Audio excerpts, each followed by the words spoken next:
Apa itu perempuan? Perempuan itu artinya gereja. Gereja bukan fisik, tapi gereja itu anak-anak Tuhan. Orang-orang percaya. Orang-orang percaya pada waktunya mereka akan mengandung dan hendak melahirkan seorang anak, tetapi ada seseorang yang tidak suka. Di sini dikatakan bahwa ular merah padang, si iblis, setan, atau disebut suami. Baik saudara yang diberkati oleh Tuhan Yesus Kristus, pada hari ini kita akan belajar firman Tuhan. Ya, mengapa pandemi ini terjadi, COVID ini terjadi dan seketika melanda seluruh dunia dan seluruh dunia mengalaminya. Banyak sekali orang yang meninggal, banyak sekali usaha-usaha yang hancur, bangkrut. Ya, banyak orang yang gulung tikar dan lain-lain. Apa maksud Tuhan? Tadi saya katakan jangan-jangan Tuhan mau datang. Kita tetap mempersiapkan diri. Amin. Kita akan baca Alkitab di dalam Wahyu pasal yang ke-12. Kita baca sampai ayat yang ke-18. Kita baca ayat 1 sampai dengan ayat 7. Ayat yang ke-10 kita nyanyi bersama-sama. Ayat yang ke-13 sampai 18 kita baca lagi. Maka tampaklah suatu tanda besar di langit. Seorang perempuan bersentuhkan matahari dengan bulan di bawah kakinya, dan sebuah mahkota dari dua batu. Ia sedang mengandung, dan dalam keluhnya dan penderitanya hendak melahirkan. Ia berteriak kesakitan. Maka tampak suatu tanda yang lain.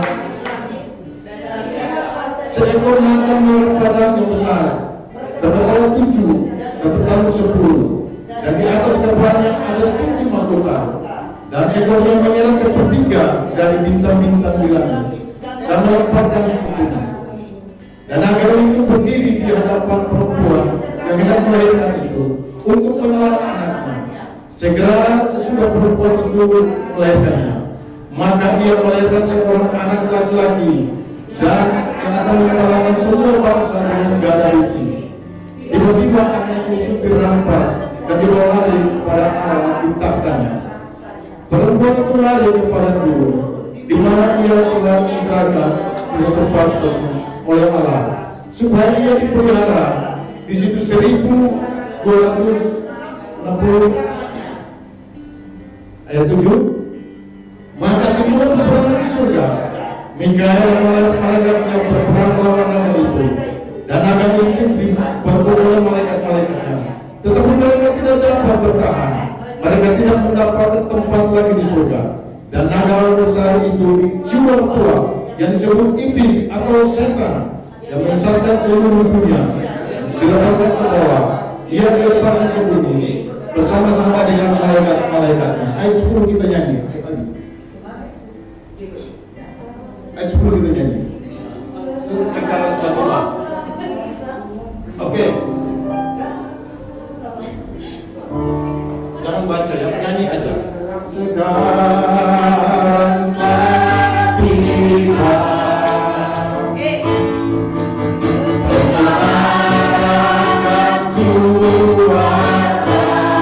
Ya, tepuk tangan dong. Dan pemerintahan kita, kuasanya yang dimulainya, karena tadi dapatkannya para pendapat kita.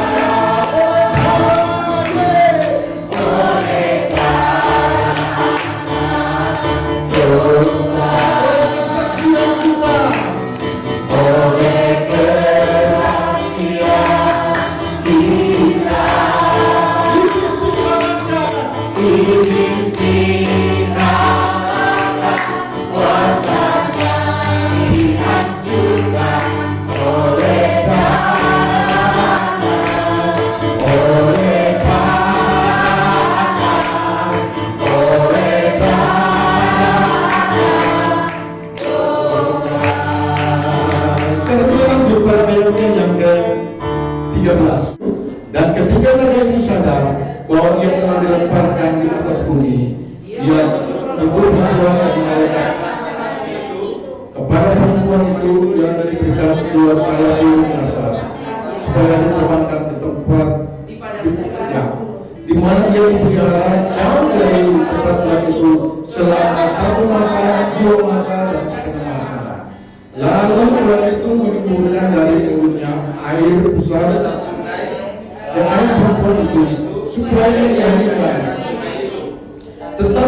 akan menolong perempuan itu dan membuka mulutnya dan menelan sungai yang disebutkan naga dari mulutnya. Maka barulah naga itu kepada perempuan itu, lalu pergi memerangi keturunannya yang lain yang memenuhi hukum Allah, yang memiliki kesaksian Yesus, dan ia tinggal berdiri di pantai laut. Puji Tuhan, silakan duduk. Haleluya. Baik, puji Tuhan, saudara yang berkati Tuhan Yesus Kristus ya. Jangan lupa bahwa kita sudah sedang berada dan telah tiba di hari-hari terakhir di akhir zaman. Saudara bisa kuliah, siapkan skripsi saudara, selesaikan itu. Tetapi jangan lupa bahwa mari mempersiapkan diri jauh lebih baik. Amin. Menantikan kedatangannya, karena tidak seorang pun tahu, anak pun tidak, seorang pun tidak tahu kapan kedatangannya. Sehingga di dalam Matius 25 Tuhan katakan kepada mempelai-mempelai itu, siapkan pelitamu, siapkan minyaknya. Ada yang tidak percaya, nggak apa-apa lah. Toh dia juga belum datang, mungkin datang pada waktu siang, nggak apa-apa. Kalau datang malam paling kita bilang tunggu aja waktu siang. Enggak, saudara tidak bisa tawar-menawar dengan Tuhan, apalagi tentang kedatangan Tuhan. Tuhan kalau datang saja. Pertanyaannya, apakah kita siap? Kemarin ada firman katakan, apakah kita mendapatkan? Iya, ketika datang mendapatkan iman di bumi. Itu persoalan. Nah, saudara diberkati, di sini dikatakan bahwa ada perempuan dan naga. Perempuan ini akan melahirkan seorang anak, tetapi naga ini tidak senang dan dia datang berusaha untuk membunuh anaknya. Apa itu perempuan? Perempuan itu artinya gereja. Gereja bukan fisik, tapi gereja itu anak-anak Tuhan. Orang-orang percaya. Orang-orang percaya pada waktunya mereka akan mengandung dan hendak melahirkan seorang anak, tetapi ada seseorang yang tidak suka. Di sini dikatakan bahwa ular merah padang, si iblis, setan atau disebut suami. Dia tidak suka. Dia marah, dia siap untuk menelan anaknya. Dia tidak suka kalau gereja atau perempuan ini melahirkan anak. Iblis paling marah kalau gereja itu punya dampak, gereja itu punya hasil. Apa itu anak dari perempuan ini? Anak itu, perempuan adalah gereja. Anak itu adalah, kalau saudara baca Efesus 4 ayat yang 11, coba tolong dibaca Efesus 4 ayat 11. Ini yang disebut anaknya. Siapa anak yang akan dilahirkan oleh perempuan ini? Efesus 4 ayat 11. Coba dibaca. Efesus 4 ayat 11. Ya. Dan ialah, kuat sedikit. Dan ialah yang memberikan baik rasul-rasul yang pertama, 2. maupun Nabi-nabi, 3. baik penderita-penderita Penginjil, evangelis, 4. maupun gembala-gembala Gembala-gembala, 5. dan pengajar-pengajar. Pengajar atau guru. Ini yang akan dilahirkan oleh gereja. Ini sangat ketakutan. Bukan takut kalau saudara datang di gereja dengan baju yang bagus, saudara punya ruangan yang full AC, saudara punya musik yang hebat, saudara nyanyi dengan keren, saudara nyanyi dan teratur, saudara melakukan liturgi yang bagus. Iblis tidak takut dengan itu. Yang iblis takut adalah kalau gereja itu hendak melahirkan, gereja itu hendak memproduksikan rasul, nabi, penginjil, gembala, dan guru. Itu yang sangat ditakuti oleh setan suami itu. Amin. Saudara mau bikin suami takut, harus jadi nabi, harus jadi rasul, penginjil, gembala, dan guru. 5 jabatan. Setan takut bukan kepada jabatanmu, tapi setan takut kepada jabatan. Amin. Amin. Suami takut dengan jabatan, bukan jabatan. Apapun jabatanmu, berapapun jabatanmu, dia tidak takut itu. Dia takut itu. Adam dan Hawa adalah ciptaan Tuhan, dengan tangan Tuhan saya, dia tidak takut. Iya kan? Apalagi dengan kita. Jadi takut jabatan. Kalau Anda punya jabatan itu sudah di atas karunia ya. Ada talenta, ada karunia, 7 talenta, 9 karunia, dan 5 jabatan. Jabatan itu sudah di atas talenta, di atas karunia. Kalau saudara punya jabatan takut. Nah, perempuan ini siap untuk melahirkan. Dikatakan di sini, maka tampaklah suatu tanda besar di langit, seorang perempuan bersekutukan matahari dengan bulan di bawah kakinya dan sebuah mahkota dari 12 bintang di atas kepalanya. Ia sedang mengandung dan keluh penderitaan hendak melahirkan. Maka tampaklah suatu tanda lain di langit, seekor naga merah padam yang besar, berkepala 7, bertanduk 10, dan di atas kepalanya ada 7 mahkota. Bintang-bintang itu anak-anak Tuhan. Ya, Tuhan pernah berfirman kepada Abraham, lihat bintang-bintang di langit, aku akan menjadikan keturunanmu seperti itu. Anak-anak Tuhan itu adalah bintang. Mereka bukan orang-orang biasa, mereka itu adalah bintang. Katakan, saya adalah bintang. Amin. Iya, Anda adalah bintang. Sepertiga dari bintang-bintang itu akan diseret, bukan ditelan. Perhatikan baik-baik. Tetapi ekornya akan menyeret. Kenapa harus ekornya menyeret? Hati-hati dengan ekor ular. Ya, karena di ekor ular ada apa? Selain ada bisa di ekor ular itu, bagian ekornya itu ada kelaminnya. Sepertiga dari bintang-bintang anak-anak Tuhan akan diseret, akan dijatuhkan oleh dosa-dosa seperti ini. Dosa apa itu?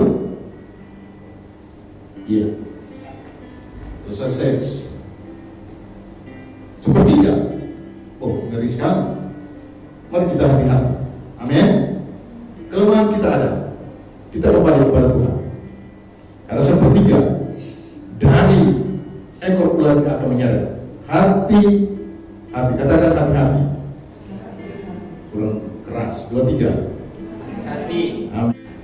Setelah perempuan melahirkan, karena ular merah padam, ular tua Suamgi itu dia tidak suka, dia berusaha untuk kalau boleh digugurkan, ya tidak boleh lahir, ya dia berupaya seperti itu, kalau boleh digugurkan tapi tidak boleh lahir. Tapi ternyata anak ini lahir. Ketika perempuan ini melahirkan 5 jawatan ini, ketika gereja melahirkan 5 jawatan ini, maka ular itu berusaha untuk mau membunuhnya. Dikatakan dia berusaha untuk, ya tetapi anak itu dibawa lari kemana? Tahta Allah. Dibawa lari ke tahta Allah. Saya sedikit kupas tentang eskatologi ya, jadi saudara bisa paham ya. Dia dibawa lari ke tahta Allah. Ketika jabatan ini mau lahir dan ketika nanti iblis berusaha untuk menghancurkan jabatan ini, menghancurkan rasul, penginjil, gembala, dan guru, maka disitulah terjadi yang namanya rapture,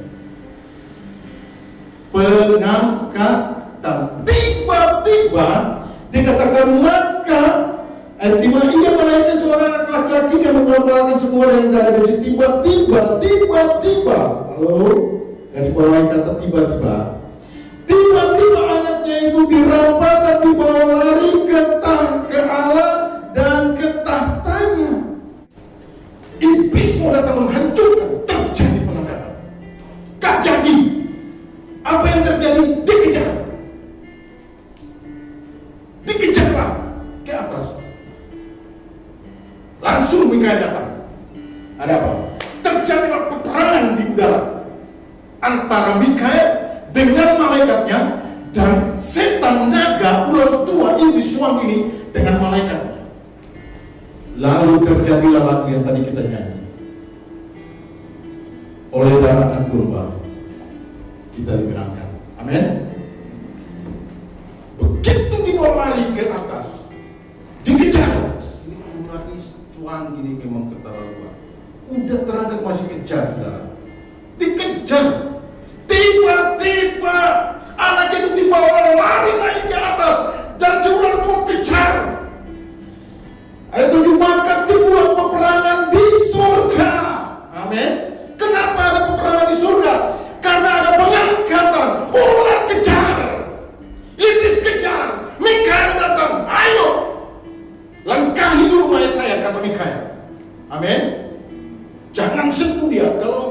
jabatan itu, salah satu itu adalah Pak Adi. Mikael katakan, jangan sentuh Adi. Dia adalah jabatan saya. Amin. Siapa yang bilang? Mikael, panglima perang. Jangan main-main dengan Mikael. Timbullah peperangan di surga. Mikael dan malaikat-malaikatnya berperang melawan naga itu, dan naga itu dibantu oleh malaikat-malaikatnya. Tetapi ayat 8, mereka tidak dapat bertahan, dan mereka tidak mendapatkan tempat di surga. Dan naga besar itu, perhatikan ayat ini ayatnya. Dan naga besar itu si ular tua yang disebut iblis, setan atau semanggi, yang menyesatkan seluruh dunia. Diapakan saudara? Diapakan saudara? Lemparkan kemana? Ke bawah. Kemana? Ke bumi. Pertanyaan saya, apakah semua orang sudah terangkat ke surga? Belum. Hati-hati. Yang sudah terangkat, yang punya jabatan, aman dia di sana. Masih ada yang di bumi. Dia pergi kejar. Tadinya dia dendam kepada perempuan itu. Kalau bisa terjadi pengguguran, anak itu lahir, dia datang mau binasakan, terangkat ke surga, dikejar ke surga, tidak bisa, dihajar habis-habisan oleh Mikael. Dia ingat, wow, masih ada mereka yang tertinggal. Ini sudah makananku. Dia turun lagi, dilemparkan ke bawah, ke bumi. Dilemparkan ke bawah, ia dilemparkan ke bumi bersama dengan malaikat-malaikatnya. Pasukan semanggi turun lagi ke bumi. Luar biasa. Habis sudah bumi. Resmi yang disebut dengan Antikris. 666 pasal 13 ayat yang ke-18 dibilang ini. Yang penting di sini ialah hikmat. Barang siapa yang bijaksana, baiklah ia menghitung bilangan binatang itu, karena bilangan itu adalah bilangan seorang manusia, dan bilangan itu ialah 666. Terjadi peperangan di bumi. Kita lihat langsung ke ayat 13. Naga memburu perempuan yang terangkat, anak mamanya masih ada, masih ketinggalan, ya kan? Ibunya masih di bumi, gereja masih ada. Loh, ada orang yang terangkat dan ada yang tertinggal. Belum selesai. Dia memburu, dan ketika naga itu sadar, ini orang sebetulnya, kenapa Mikael dan bikin dia langsung keplak dan hilang kesadaran begitu ya? Dan ketika naga itu sadar bahwa ia tadi dilemparkan di bumi, ia memburu perempuan yang melahirkan anak laki-laki itu. Jadi begitu dia dilemparkan ke bumi, saya nggak tahu dipegang dari mana ya, mungkin dari kaki atau kepala, diputar-putar oleh Mikael. Jatuh ke bumi. Begitu jatuh ke bumi, dia agak pincang dikit, digoyang-goyang kepala. Oh, ibunya. Dia teriak. Lucifer bilang gini, ibunya. Malaikat-malaikatnya bilang gini, siapa? Ibunya. Terus dia bilang, ibunya. Yang lain bilang, serang. Mereka kumpul kekuatan dan mereka menyerang gereja Tuhan. Saya mau kita semua beriman supaya terangkat. Amin. Beriman supaya terangkat. Ya, mari kita lihat. Kepada perempuan itu, ia memberikan kedua sayap burung nasar. Ketika dia sadar, ibunya, serang. Mereka serang perempuan. Gereja Tuhan diserang. Maka itu yang disebut dengan penyingkiran. Gereja Tuhan diberikan dua sayap burung nasar. Itulah sebabnya saudara harus penuh dengan dua sayap burung nasar. Satu sayap itu yang namanya sayap firman. Sayap yang satu namanya sayap roh. Firman dan roh harus seimbang. Kalau saudara punya firman tanpa roh itu mati. Kalau saudara punya roh tanpa firman itu sesat. Jadi kita perlu punya dua sayap burung nasar. Amin. Harus punya dua sayap burung nasar. Setiap kali menyembah Tuhan tertancap satu bulu. Setiap kali membaca firman tertancap satu bulu. Setiap kali mengakui menerima sebuah kebenaran, jadikan rema, tertancap lagi bulu, tertancap lagi. Sempurna. Kalau saudara hanya dengan satu sayap, gak bakal terbang. Jadi ketika terjadi pengangkatan, dikejar, tidak bisa, dia turun, dia sadar, ada perempuan, dia berusaha untuk menghancurkan. Perempuan ini diberikan dua sayap burung nasar, diterbangkan ke suatu tempat yang lain yang tidak bisa dijangkau oleh ular ini. Lalu ular ini berusaha, dia menyemburkan dari mulutnya sebuah sungai yang besar dengan tujuan untuk menghanyutkan ini perempuan. Gereja Tuhan, dia masih berusaha karena dia tidak mau ada yang masuk surga. Itu misi daripada iblis. Itulah sebabnya misi kita adalah kosongkan neraka dan penuhi surga. Amin. Kita harus punya misi seperti itu. Sekolah misi harus punya misi itu. Kosongkan neraka, penuhi surga. Karena iblis dia kosongkan surga, dia penuhi neraka. Kita harus kebalik dari dia. Mirip pun tidak boleh. Lalu kemudian ketika dia menyemburkan sungai, Tuhan dengan keajaibannya memakai bumi untuk menelan sungai itu. Jadi gerejanya juga tidak mengalami siksaan dari iblis. Itu siksaan iblis yang mana? Coba kita akan lihat terus. Apakah masih ada? Kepada perempuan itu diberi dua sayap burung nasar. Kemudian ayat 15 saja. Lalu ular itu menyemburkan dari mulutnya air sebagai sungai ke arah perempuan itu supaya dihanyutkan sungai itu. Tetapi bumi datang menolong perempuan itu. Ia membuka mulutnya dan menelan sungai yang disemburkan dari mulutnya. 17. Maka 17 garis bawah. Garis bawah ini. Maka marahlah naga itu kepada perempuan itu, lalu ia pergi. Oh, ini kegelebatan, tobat-tobat dan kapok-kapok. Garis bawahnya. Maka marahlah perempuan itu maka marahlah naga itu kepada perempuan itu, lalu ia pergi memerangi keturunannya yang lain, yang menuruti hukum-hukum Allah dan memiliki kesaksian Yesus. Terjadi pengangkatan, dia gagal. Serang lagi perempuan. Gereja Tuhan dibawa lagi dengan dua sayap burung nasar, diselamatkan lagi. Wow, gagal lagi dia. Dia baru ingat masih ada yang lain. Yang lain ini yang mana? Yang tidak mengalami pengangkatan, tidak mengalami penyingkiran. Orang Kristen dibilang orang yang tahu kesaksian Yesus. Orang Kristen, tetapi Kristen yang biasa-biasa. Oh, jadi Kristen yang mana, saudara? Menerangkan, tersingkir, atau disitulah dia marah. Dia bilang, sekarang kalau kamu belajar harus pakai chip, harus jadi anggota saya.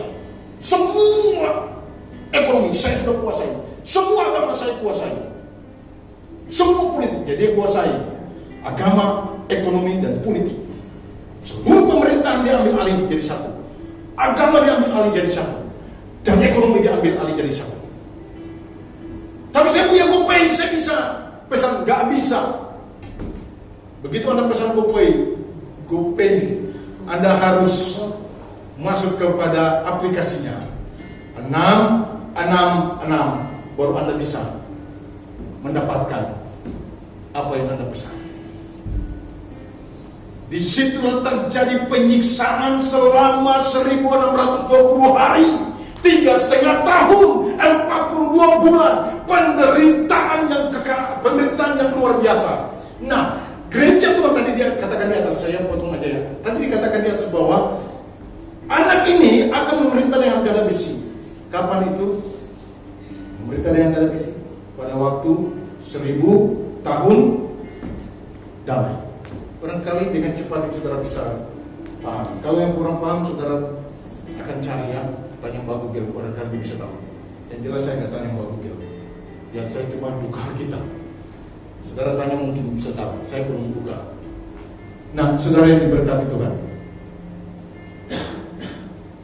mana besar kalau sudah tidak terangkat, tidak disingkirkan, jadi makanannya iblis, jadi makanannya antikris, dibuat hancur. Wow, apakah bisa bertahan? Darahmu sendiri yang akan menebus engkau, bukan lagi darah Yesus. Kalau bisa bertahan, selamat. Tidak akan dikasih makan. Makanan yang saudara punya itu yang sudah masuk dalam perut, yang masih ada di meja, bukan punyamu. Sudah tidak punya, punyanya dia. Anda mau makan lagi? Terima dulu. Uyunya. Pakaian yang di badan Anda, yang punya Anda adalah yang di badan Anda. Yang di lemari Anda, punyanya dia. Dia sudah kuasai semua. Uang yang saudara sudah pakai belanja tadi pagi, itu punya saudara. Yang di ATM, sudah punya dia. Tapi dia nggak tahu pinnya. Dia menguasai ekonomi. Dia ngatur semua sistem. Amin. Amin. Mari beriman untuk apa? Udah mau beriman untuk apa? Terangkat, tersingkir, atau tertinggal? Yes. Tepuk tangan buat Bu Devi. Serius, apa imanmu? Anda harus punya jawatan. Bagaimana caranya? Muji Tuhan dan menyembah Tuhan. Karena jabatan bukan diberikan oleh sinode. Itu jabatan, bro. Jabatan diberikan oleh Tuhan. Siapa dia? Tukang kebun pun bisa dikasih jabatan lagi. Amin. Amin, saudara. Amin. Haleluya. Tuhan Yesus memberkati. Shalom. Sampai jumpa lagi pada